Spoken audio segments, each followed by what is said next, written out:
Hello and welcome to another cool episode of Film Freaks with a Z, the podcast all about movies. Each episode is about a single movie, and we'll get to this episode's movie in a little bit. But first, as usual, I need to invite you, the listener, to give us your film recommendations. That's right. Every so often during Tay's episode, we do a fan vote, and you get to choose our fate. You can submit your movie recommendations either in the comments below in the on the Film Freaks YouTube video, or in the Discord in the movie stuff section. You can recommend movies there, or you can send us an email at ff.filmfreaks with a Z at the end at gmail.com. All ways are fine, but most people prefer to do it when they're on the podcast talking about their movie, just like Callus last episode. All right, let's go ahead and introduce ourselves before we introduce the movie. I am Yemmy the Ferret, and I'm here with... Rudy Waffles. Taymation. Rave positivity. Hello, everyone. How are we doing today? Good. How are all you? Sleepy. Doing well. Doing freeze-tastic. Hey. Already with the puns. So we really, well, let's just dive right in, let's just dive right into this one. So Unless it's ice, can't do it. Got it. I took a bit of a spin here on the usual recommendations, and I chose to recommend a movie that I knew was kind of bad, but I hadn't seen it in a while. It's an old favorite of mine when I was a kid, obviously. When I was very young. But the movie we're talking about today is Batman and Robin from 1997, directed by Joel Schumacher. So the synopsis is, along with crime-fighting partner Robin and new recruit Batgirl, Batman battles the dual threat of frosty genius Mr. Freeze and homicidal herbologist Poison Ivy. Freeze plans to put Gotham City on ice, while Ivy tries to drive a wedge between the dynamic duo. This stars George Clooney, Chris O'Donnell, Uma Thurman, Arnold Schwarzenegger, Alicia Silverstone, Michael Gough, Vivica A. Fox, John Glover, and Coolio. Coolio's in this. And the place that I would like to start is... This wasn't as bad as I thought it was going to be. I'm going to be 100% with y'all. After watching almost every single movie in the Snyderverse for DC, I actually had a lot of fun with this. And I think that's one of the things that kind of got lost once Christopher Nolan took over the Batman franchise. This kind of killed the whole, campy Tim Burton version of Batman to make way for, the Dark Knight and... Batman Begins and Dark Knight Rises. But there is something very charming about this version of Batman that kind of spoke to me a little bit. Because, like I said, I was going to say, the Snyderverse is just so dull and gritty and boring throughout most of its tenure. There's maybe one movie here or there that's actually worth going back to and rewatching it every now and then. But... I had fun with this one. I thought, a lot of people reference this and say it's the worst superhero movie ever made. I don't think that. I really don't think that. Well, I agree with you. It's definitely not the worst I've ever seen. And it definitely felt like, especially at the very beginning, it felt like it was an homage to the really old campy 60 Batman TV show. Mm-hmm. And then as the movie went on, they tried to be a little more serious, and that's when it kind of starts to fall apart, I think. We're just like, oh, no, stop taking yourself seriously. You're not serious. You're silly. Well, I think it kept the silly tone throughout the whole thing. Mm-hmm. Especially because Mr. Freeze is spewing off one-liners left and right. Even Poison Ivy is just the whole movie is pretty much a camp fest, right? It's just a very campy, everything is fairly whimsical, and obviously you have the subplot of Alfred dying, but everything around that is it's really fun and entertaining at least. I can't call Batman v Superman entertaining in my opinion. Like I just can't. The Justice League movie that came out, I don't say that that's entertaining. I thought that was terrible, and I would watch this movie again 3 times before I watch Batman v Superman again. I'm being honest. Like this was I agree with that. I haven't seen Batman v Superman, but I know enough about it to know that I would pick this movie over that movie. This movie was just so entertaining from the get-go. And I really enjoyed it too. I didn't think I was going to. Yeah, I think maybe I was indoctrinated by just how many people were saying that it was just so bad. That's bad. Oh, I mean, it definitely was bad. Don't get me wrong. Hold on. I think that yes, I think that in general the movie is slightly bad. Okay, I think that they do a few things kind of wrong in here. Like Bane is the big thing that's like if you know Bane as a character, you know that this version of him is a bastardization that should never have been put on film. Yeah. Although I will say, didn't they get like his look more correct in this movie? Yeah, his look is spot on to like his personality. Maybe not spot there, on, but it's pretty close to the original. But yeah, I mean they kind of just made him a thug in the movie. He's just kind of a brain dead moron, I guess you could say. Yeah. And in the comics and in other movies, you see him. He's like a tactician. He's got the brawn, but he's also got the brains, which is what makes him really really powerful in the Batman universe. Yeah. And even like the Arkham Asylum games, like Arkham Knight and Arkham City and Arkham Asylum, kind of get his character wrong a bit. They make him too burly and too like stupid at times. They kind of fixed it when Arkham Origins came out, but that game's just in general kind of bad, so I usually write that one off a little bit. But it's hard to get. I guess it's just hard to get Bane right, because even in The Dark Knight Rises, like as much as I enjoy the character, he just didn't see. It didn't feel like Bane in that movie either. I don't know which one gets closer to what I want for Bane, but it's probably a mix between the two of them, right? Get the look of Batman and Robin's Bane, and get like the tactical side of Dark Knight Rises Bane. Maybe remove like the muffled mask, I guess, but yeah. I'd have to agree with you. I feel like Dark Knight Rises Bane was just like a dude that was just had a little too much juice, and then was like, "Hey, I want to terrorize people." Like, not really. There's nothing really super villainy about him other than that. Yeah, and kind of to make the comparison too, like you look at the story for Batman and Robin. Is it the best written story? No. Is it the best like acted performances ever? No. But it makes more sense than what they did in Dark Knight Rises, in my opinion. They really shoehorned in a lot of characters into that movie and tried to make something from the dust after Heath Ledger unfortunately passed away. And it just really, it's not a really cohesive story in the end. And like, especially at the end when they're like, it's all of a sudden Talia al Ghul is here. Woo. But I think that Batman and Robin actually has like, it's got a coherent story. Like it has a plot that you can follow along to no matter how unversed you are in like the comics and the characters and stuff like that, I feel like. Yeah. I agree. It only got 11% from Rotten Tomatoes and 3.8 on IMDb. Well, it's time to turn the narrative around, folks. Come on. Like, it's not that bad. Like, it's bad, but it's not that bad, you know? I agree. I feel like they were a little too harsh. A little too harsh. I liked all of the practical stuff they did in this movie, too. It was fantastic. Yeah, Fortunately, made the CGI stand out, really. Yeah, really bad. Well, yeah. I mean, that just kind of plays into the campiness, I would say. Like, you know, when you see like, I was watching it and I was wishing that they were gonna they would use miniatures for like the vehicles and stuff like that, but instead it was like that poorly rendered CG on top of like really well done backdrops and stuff like that. But what they do that is practical in the movie is actually really good. Like, Mr. Freeze looks incredible, and I know that Arnold Schwarzenegger hated sitting in that chair for hours on end and getting that stuff put onto his face, but like it really worked in the end. Poison Ivy, Uma Thurman, like they really did a great job with her makeup and her costume. I didn't really like her costume.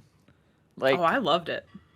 Yeah, no, I mean, I think it's just because like what I guess I don't know if it's more modern how Poison Ivy is depicted and stuff like in the Harley Quinn cartoon and stuff.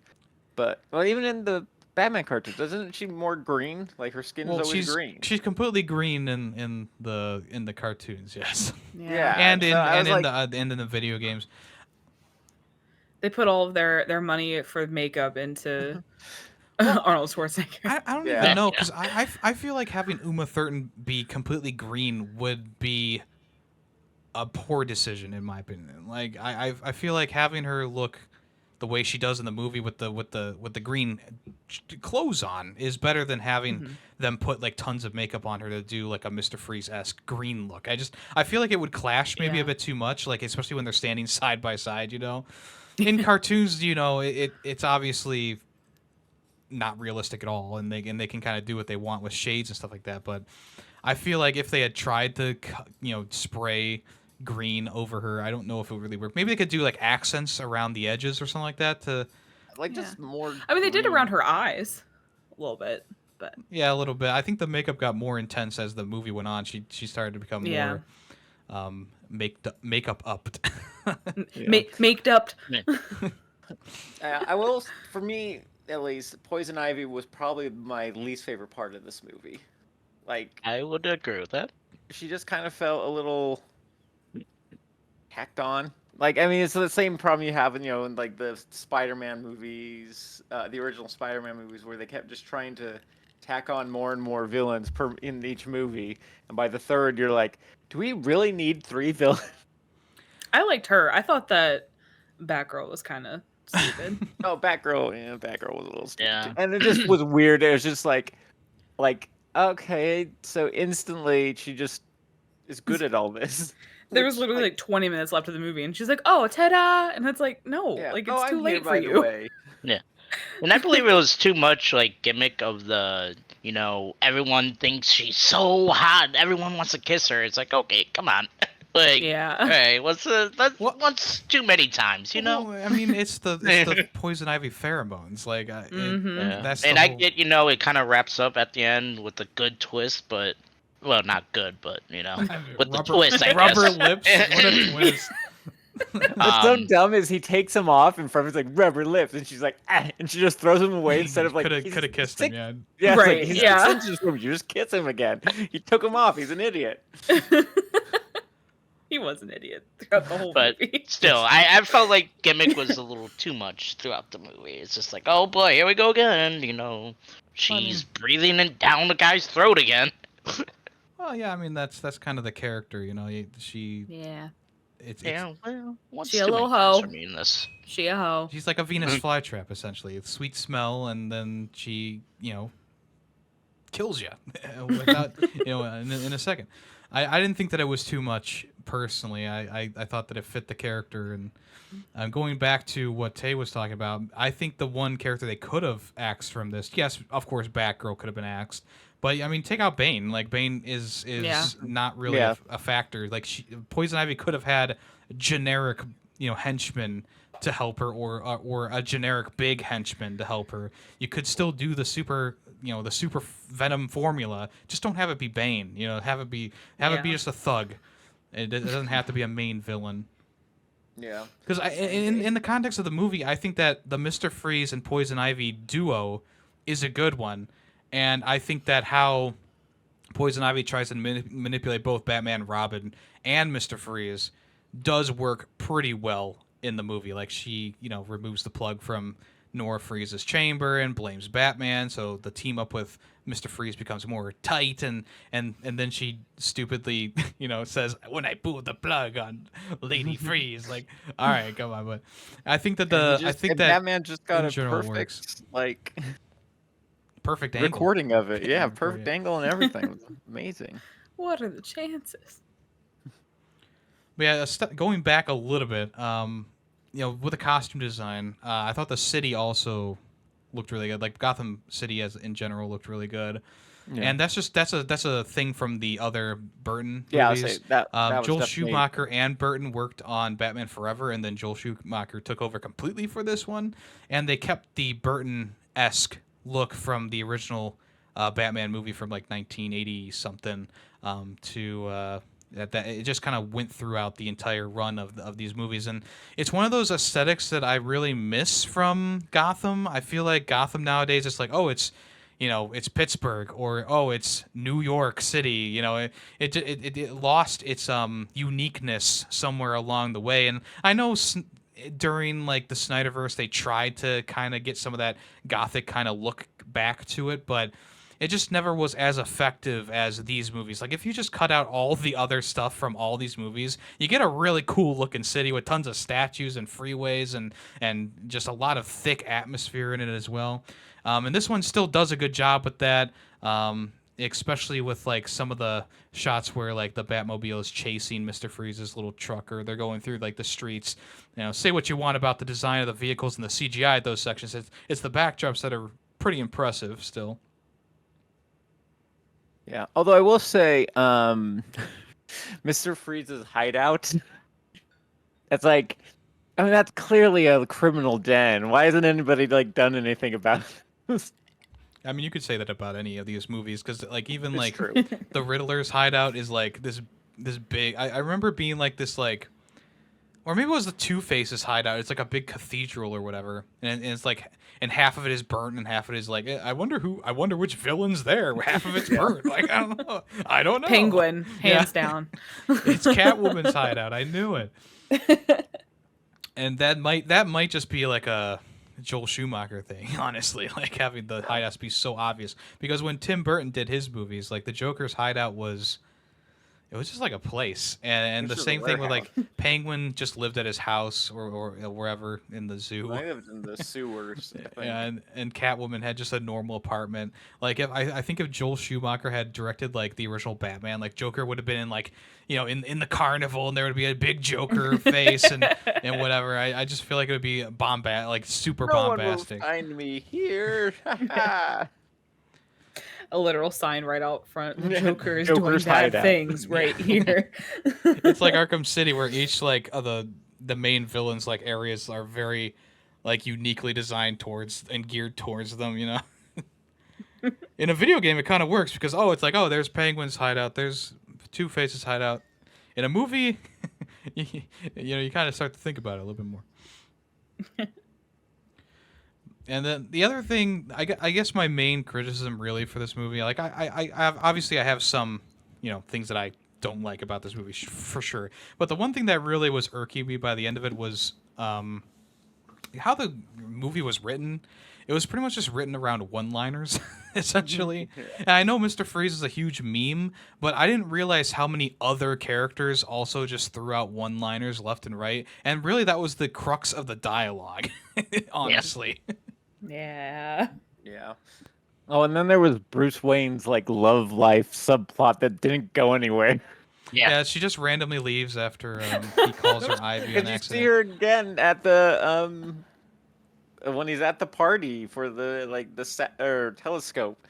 A telescope that doesn't like look at space, but can look anywhere on Earth. Because that's not creepy. Right? Just don't point it in my window, eh? So odd. But yeah, that's I mean I don't chalk that to the right. I chalk that to just the campiness of the movie, honestly. Yeah. For sure. Like, a telescope that can see anywhere on Earth. That's someone's brainchild, dude. Got paid Well, then millions of dollars. Made me think about how like in it's like Dark Knight, in when they do that basically with cell phones. Oh yeah, with the imaging or whatever. The big computer that gets destroyed at the end of the movie. Yeah. Yeah.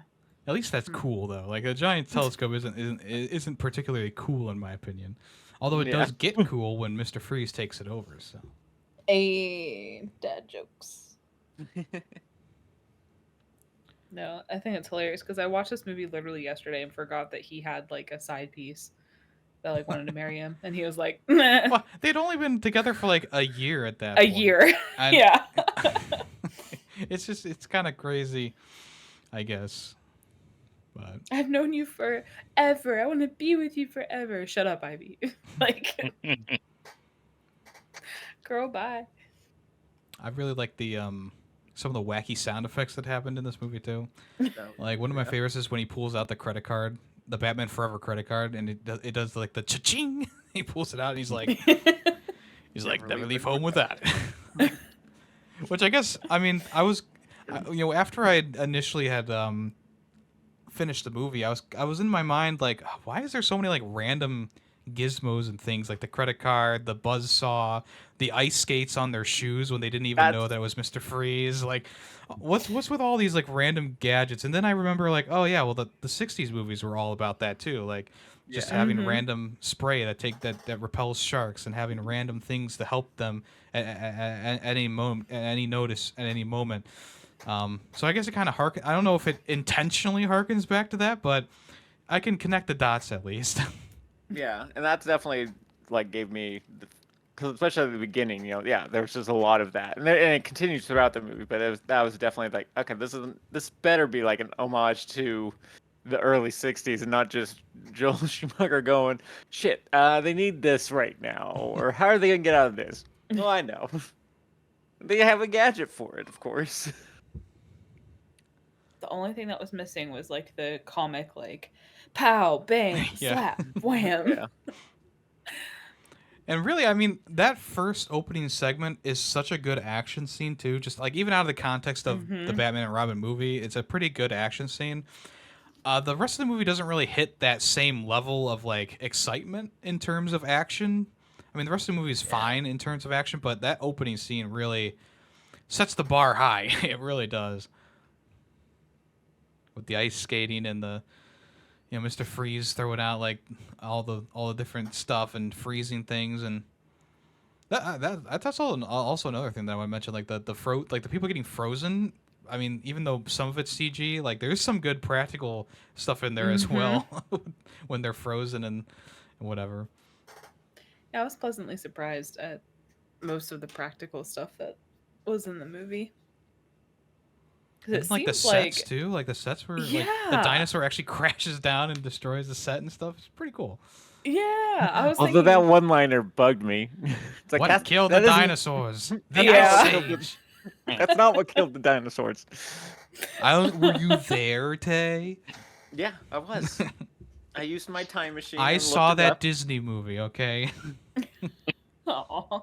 Which The one? Ice Age Dinosaur? came after know. most of them were already dead.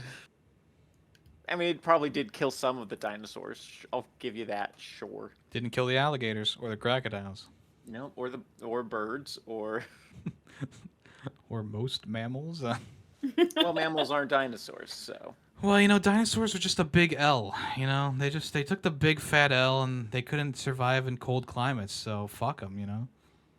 Yeah. Oh, again, some of them did. Be careful, my gas tank can hear you. Fuck most of them. Yeah. Except for the ones that power our homes. Some of them did survive, and are out there right now. Join chilling. this podcast. Hello. Alright, No, we're guys. not dinosaurs. We're mammals. Well, Come on. There's about Come to be on, a Ray. T-Rex You roaming around might New York. be. Dun, dun, dun. Dun dun dun, indeed. Jeff Goldblum is gonna track it down and stop it though. We're fine. We have all of our faith in him. Praise be. Praise be the Goldblum. So, I mean, what'd you all think of? I know Alfred. They've had the same Alfred for every single one of the Burton movies. And this one, obviously, he's sick for most of it, so he's not really doing much. At all. But I mean, this was the Alfred that I kind of grew up with because, I watched these movies when I was young, and obviously this was one that I watched a lot, for better or worse. But Michael Gough was my Alfred for quite some time before, like I even watched like the animated shows, and I thought he did a pretty good job. You can't like I said, this movie doesn't really have like the Alfred you know from the other movies. So I can only say like in the other movies, he's a really good Alfred. Like they do a good job with him. This one, he's old and dying. I'm saying one of them doesn't he actually get like answers the door and gets like beat up, like knocked out, like almost instantly. I believe that's the first movie.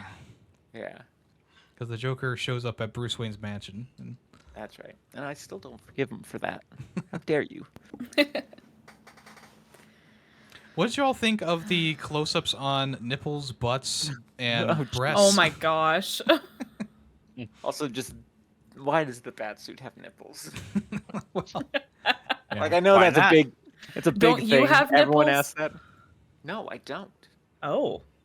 So you're the dinosaur. Yes. Or something else entirely. It's Dun, funny to dun, me that dun. like we've gone through this is the fourth movie in the Burton series, and the bat suit, none of the Batmen can bend their neck left and right. They have to like turn their full body. It's like how have we not fixed this issue? like the original Batman, Michael Keaton.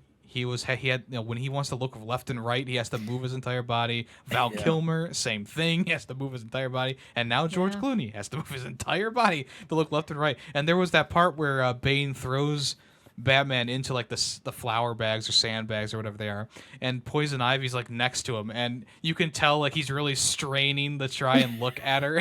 It's just such a funny little moment. It's like can't we just They didn't- fix this? They didn't even fix it for the first Bell movie. It wasn't until the second one, Dark Right. Knight, that they Dark fixed it. Knight. Yeah, they finally and Yep. they made that a plot point too, I believe, right? Yeah, they did. A little bit of one, yeah. I've seen The Dark Knight so many times. That's my favorite Batman movie. Yeah, that one's still really good. Everyone's favorite. Not Well, I my wouldn't say favorite, there's some people who stand by Batman v Superman. but- oh, Mm. jeez. I Those wouldn't go that people far, but don't count. I preferred Batman Begins to Dark Knight. Oh, not me. I We've I had this wasn't a huge like conversation, though, scarecrow. on the podcast. Hmm. Yeah, we did the whole trilogy. Yeah. And Um, part of my Jealous. biggest problem with Dark Knight is just its ending, and it just goes on past where it should have ended. Yeah, that's true. But just since you weren't here for that conversation, I'll let you know. Anyways, correct movie, guys. Focus. Sorry. At least we're in the same vicinity of movies. Yeah, that's true. No, this one wasn't. It surprised me. Definitely surprised me. I wasn't expecting it to be like comical, I guess. And then like I see their asses like in the first like 10 minutes. I was like, "Oh, it's one of those." Okay, cool.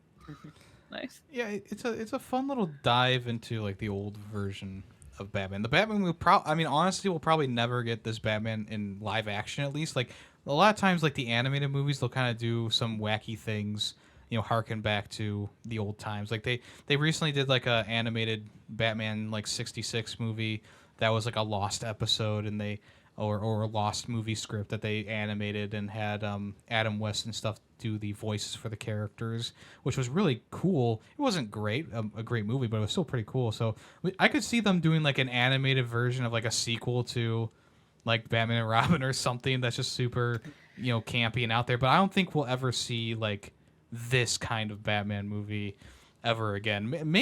I could be Well, we wrong. can get Obviously, Joel with Schumacher back. Joel Schumacher is dead, so Oh, is he? that's not going to work out. I didn't know that. But When did he die? he died in 2020. Oh, Sad. well then, okay. Yeah, can't do that. Maybe you can get an AI algorithm to Oh, I mean, yeah. mimic his style, I guess. Sure, that could probably work. But yeah, I think that's really the only way that we're gonna get like a campy Batman again, because it just feels like right now the serious Batman is the only Batman, and you kind of forget that like for a long time Batman was kind of like not a joke, but he was very goofy for a while. His comics were much more serious, but the whole Adam West era of Batman was a big part of like the 60s, and and that's kind of where Batman was for quite some time. And even in these movies, I guess really not the 1989 Batman, or maybe even the Batman Returns, but they definitely brought back that campy aesthetic and stuff with like Forever. And I guess I'll lump in the Return because the Penguin is wacky and crazy in that. Yeah, there's still some wacky stuff in the first two. But I will say, at least Batman doesn't kill anyone in this movie like he does in every single other of the Burton-verse movies. So Yeah. he kills a thug in the first movie with like a bomb, or maybe that's the second movie. The first movie, he obviously kicks Joker off the clock tower. In Batman Forever, he allows Two-Face to fall to his death. Like, not really the Batman you know and love, obviously.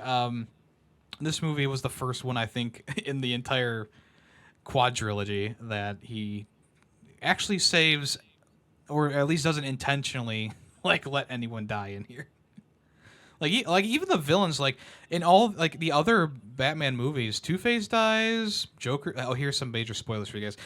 Two-Face dies, Joker dies. The Riddler is like stupid now. He like insane. He's insane and stupid. And Catwoman seemingly dies at the end of that movie and returns. Penguin dies.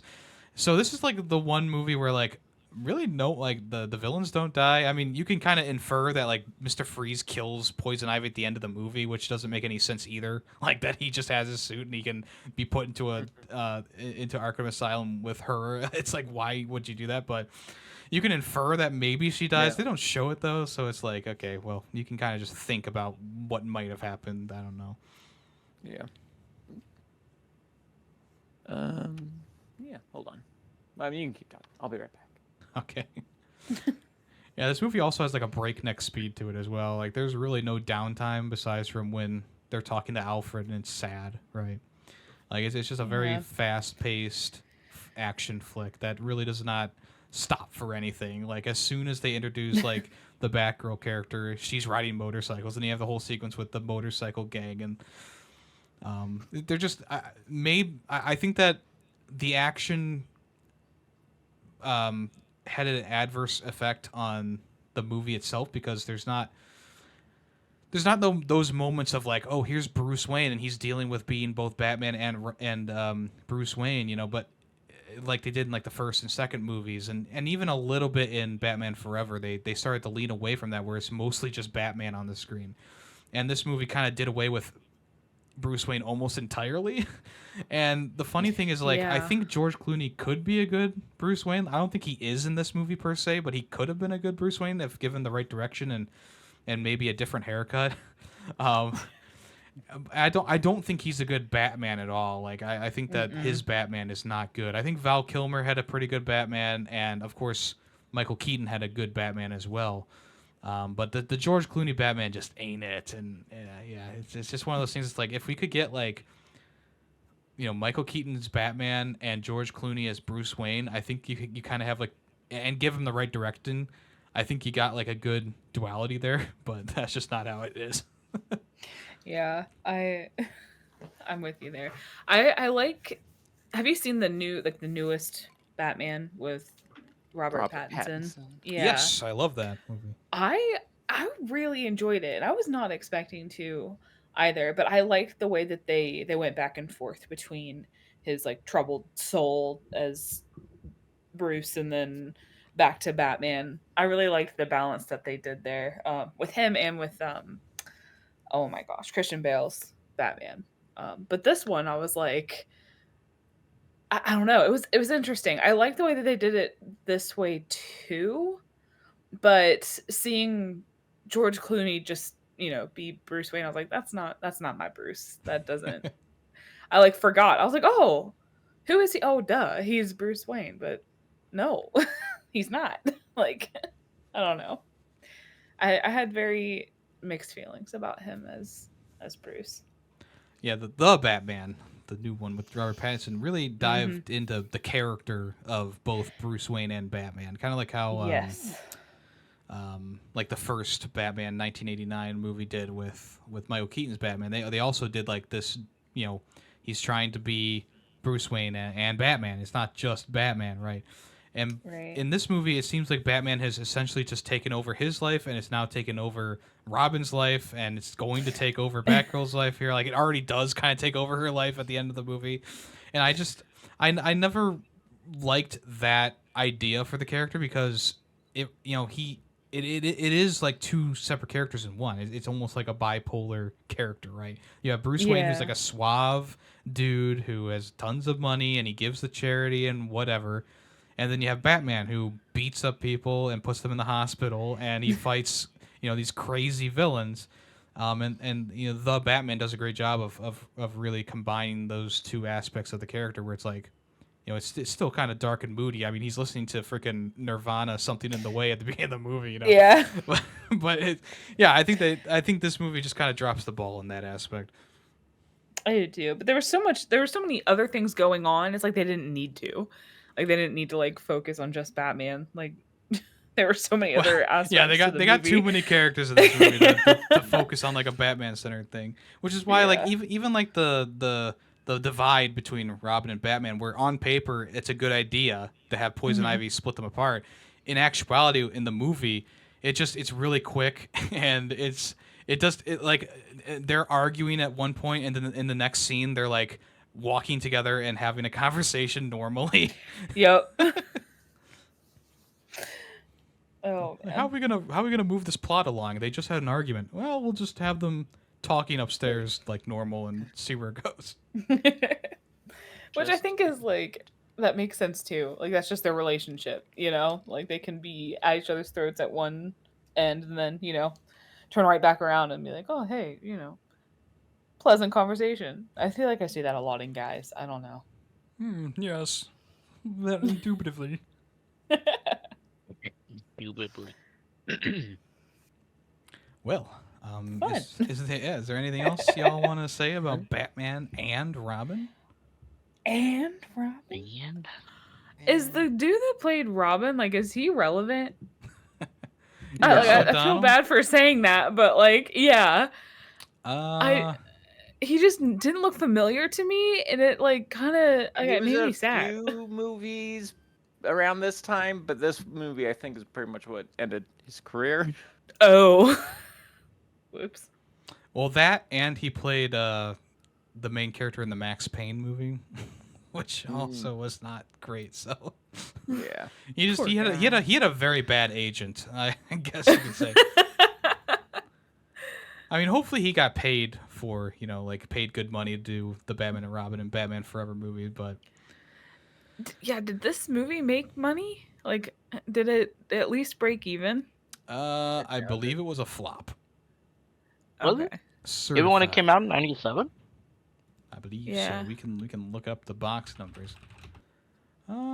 Batman and Robin producers gives his theory as to why the film failed. Well, it said the budget was 125 million, and box office that was 238 million. So, like, Well, I guess they did, go positive there. yeah, just not with the reviews. 55% of people like this movie. Interesting. Yeah, it makes sense. I guess. I think a lot of people who watch this movie, maybe it's just popular to hate on it. I guess I don't know. Yeah. I don't think it deserves half the amount of hate that it gets. Really, I think I understand a the lot hate of for like Bane people- and stuff, but there's a lot of stuff that I do Yeah. like about the movie. Genuinely, It was enjoyable. I think, like I said, I think a lot of people, if they went back and rewatched it after seeing a bunch of the Snyder stuff, would have a higher opinion of this movie. Yeah. Much like you Yeah. did. yeah. I think that's fair. But yeah, but when it first came out, it was, it didn't do good because compared to what came before it, it was bad. Yeah, once they lost Burton completely, the writing was on the wall, really, because he really held those first two movies together in like it had the straightforward mood and atmosphere and stuff like that, and it gets a little muddled as you go, closer to Joel Schumacher's involvement. Well, Alrighty. yeah. If anyone else has anything they want to say, speak now or wait until the review, the final thoughts. I guess it's a no. All right, I'll start us off here. with the final review or the final thoughts and the rating out of 5 here. Um, Yeah, as you may have expected, I went to this movie thinking that it's just gonna be like a punching bag sort of thing, and in some ways it is. It is a bit of a punching bag.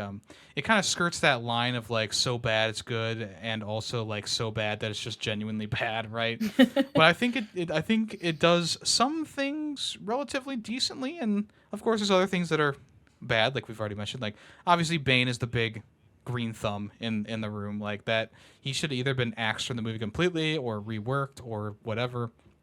um yeah, the acting, most of the characters acting weren't great, but I thought that the campiness of the movie kind of made up for that. I mean, I loved Arnold Schwarzenegger. I think he did a great job as Mr. Freeze. I think the casting is good for both Poison Ivy and Mr. Freeze. I felt like that was good casting. And you know, say what you will about the Batman, Robin, and Batgirl, I think that George Clooney could, with the right direction, be a great Bruce Wayne. Maybe not the best Batman.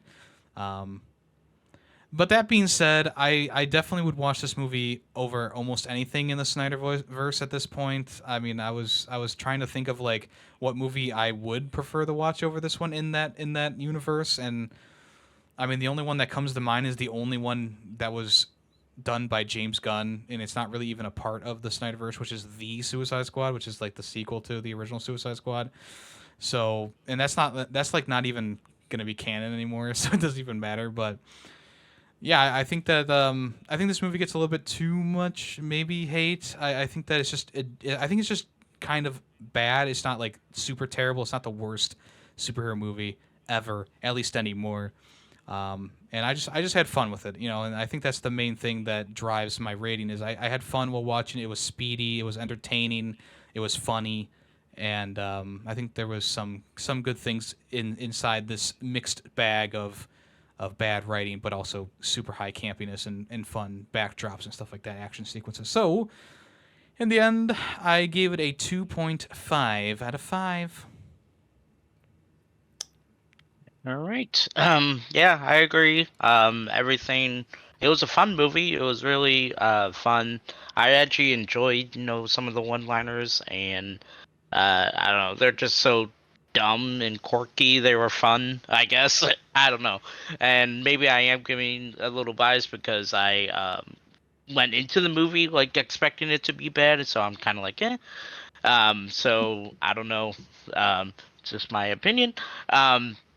I thought, the acting was good. I really liked the city and Gotham and overall the vibes, like Yemmy said, and how it just looked and how everything was, and it was a fun watch. And the only thing, like I said, is just the Poison Ivy's, you know, gimmick of just breathing every guy's mouth, and like every guy like wanting to kiss her right away. It's just like, okay, that was used once too much, but I get it. It's her gimmick, so I guess they had fun with it. Mr. Freeze was a good character. I enjoyed him, and I just everything was fun seeing his gun being used. And yeah, they did do Bane kind of dirty, but it's something that I can get over, I guess. I'm gonna go ahead and give this movie a 3 out of 5. Okay. For me, like, I mean, yeah, the acting was really campy and bad. Some of it felt like on purpose. Some of it felt like it was the actor, like, I guess, phoning it in. It became kind of hard to tell what was what. Like, is this person acting bad on purpose, or is it just bad? So that was a little hard. The writing's not great in this movie, obviously. I guess maybe not obviously. In my opinion, it's not great. It's just, yeah, there's some problems with, especially like just how they portrayed Poison Ivy before she became Poison Ivy as this herbologist who just wanted to kill everybody still. And like, I don't know, it was weird. It's like, you can save the planet and the people too. No. But they had to make her extreme, so you don't like people who want to save the planet. They're bad guys. Root for the billionaire. But yeah, overall, it's campy, fun. It's dumb, it's fun. There's times, yeah, it skirts the line of, is this just dumb, or is this fun dumb? And they kind of tiptoed back and forth between those two things. Overall, though, it was fine. It's fine. I'd give it a 2.5 out of 5. The main question is, do you regret watching it ever? Because last episode you said you were Yeah. actively avoiding this movie at all costs. I was, and that was mainly because my friends who saw it when first came out and who were huge DC like Batman fans and everything were just like, "Don't do it; it'll ruin it for Batman for you forever."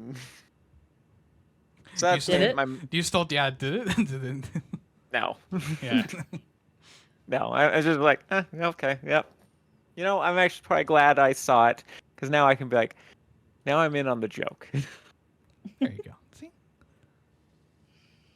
All right. Well, I enjoyed this movie a lot more than I thought I would. I thought I was going to get bored, honestly, because I don't know. I have gotten bored during action movies before, or like superhero movies, rather. But no, I enjoyed it a lot. I enjoyed all like the practical parts of the movie. I enjoyed like the costume and set design. I thought that they did a pretty decent job. Um, I mean, a couple parts I would leave out, like Bane, as that's been said, and Batgirl. I thought she was pretty irrelevant.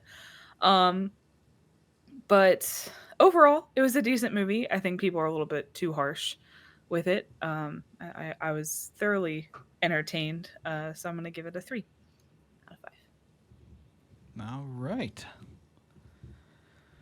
So, we got another recommendation coming up here. Grady, did you land on a movie? I sure did, and it's gonna be another prepare ourselves for a bad movie. We're gonna continue that trend, I suppose. I'm gonna watch a movie from my childhood and Yemmy's as well. I'm sure Ray and Tay also. But the movie I'm gonna recommend is Scooby Doo, the movie from 2002. Let's go. What's that? I said, let's go. Oh, I love that movie. Yeah. Oh, good. Let's. Yeah, it's been a while since I watched it, so let's hope it's still good. Kind of a weird synopsis here, but after a breakup from the mystery, gang are individually brought to an island to resort and to investigate a strange going on.